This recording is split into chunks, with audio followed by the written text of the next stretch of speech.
Guys! So yun, may nakita kami dito na ano. Pinagbalatan ng ahas. So nakita ng anak ko, guys. So tingnan natin. Anak, tingnan natin. Lumahapo pa sa iya sa mukha ko.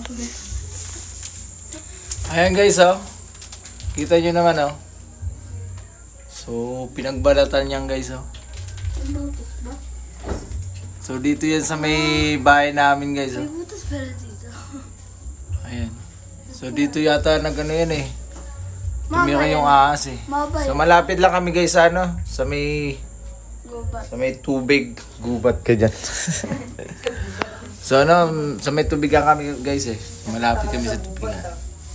So ayun, oh. So nanirahan dito yung ahas, guys, sa may bahay, ha? Maba. Mahaba sigurado yan.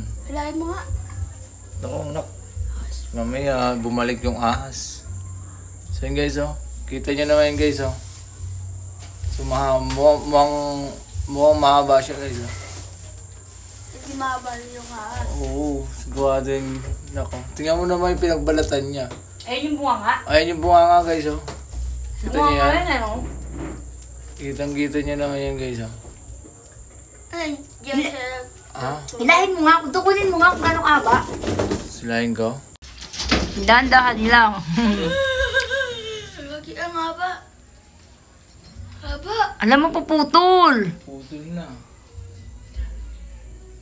Wait lang. Tanang nga ba, guys? Wait lang. Akit ka muna sa upuan. Dumalain. Huwag niya mapuputol dyan. Mamaya nandiyan yung ahas, eh. Nagado ka. Hinihila.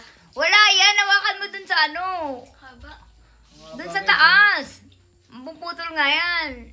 Ay! Ang ganyan kahaba. Ang haba, oh.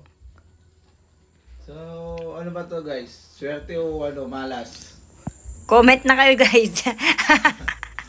Mag-comment kayo, guys, kung swerte ba to o ano, malas. Pakita mo yung bunga nga. Yes, Nanunok ka. Ay, nanunok lang. wow!